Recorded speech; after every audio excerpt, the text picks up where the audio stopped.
ঐ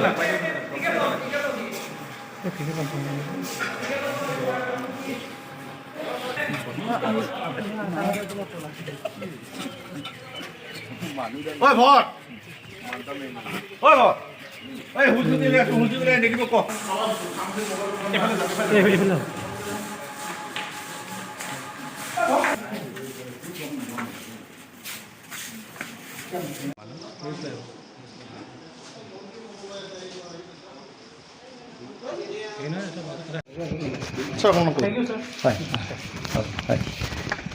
আমাৰ জাৰগাঁও আমাৰ হেৰিত মনোহা এই গাঁওখনত আমাৰ এক সকাম এটা পাতিছিলে। সেই সকাম পাতোঁতে প্ৰায় 100 মান মানুহ তেওঁলোকে এতিয়া ধৰি লওক ডাঙৰ যিসকল আছে তেওঁলোকেও খাইছিলে, কিন্তু তেওঁলোকৰ এতিয়া যিসকল অভিভাৱক আহিছে লগত তেওঁলোকৰ একো হোৱা নাই। সেইকাৰণে আমাৰ ছুপাৰিনটেণ্ডেণ্ট ছাৰ গোটেই ডাক্তৰৰ টীমটো আছে আৰু আমাৰ যোনজন ফিল্ডৰ যোনজন ডাক্তৰ আছে তেওঁতো ঘৰে ঘৰে গৈ চাই আছে আৰু বৰ্তমান পৰিস্থিতি সম্পূৰ্ণভাৱে নিয়ন্ত্ৰণত আছে।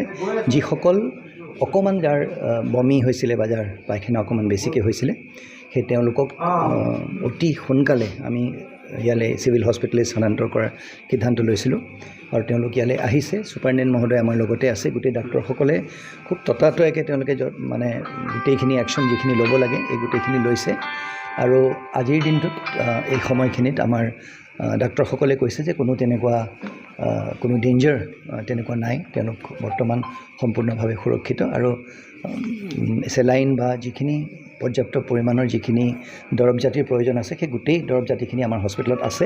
সেই দৰৱ জাতিখিনি এতিয়া দিয়া হ'ব তেওঁলোকক।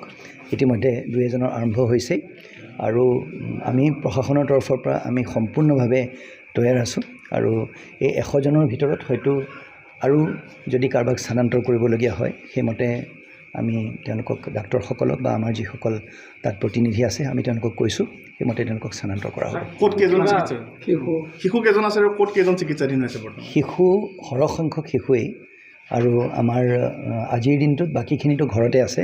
এতিয়া এই 4গৰাকী যে আমি দেখিলোঁ সেই 4গৰাকী আমাৰ ইয়াত আছে। তাৰ ভিতৰত 2গৰাকী তেওঁলোকক আমি তেওঁলোক টিনেজাৰ্ছ বুলি ক'ব পাৰোঁ আৰু বাকীখিনি একেবাৰে বাচ্চা অহা নাই।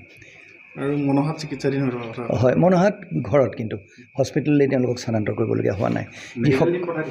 হয়, তাত আমাৰ ডাক্তৰে নিজে চাই আছে। তাত ঘৰে ঘৰে গৈ চাই আছে আৰু সম্পূৰ্ণভাৱে আমি সাজু হৈ আছোঁ। কিবা তাত কোনো তেনেকুৱা ধৰণৰ মানে আতংকিত হোৱাৰ কোনো প্ৰয়োজন নাই।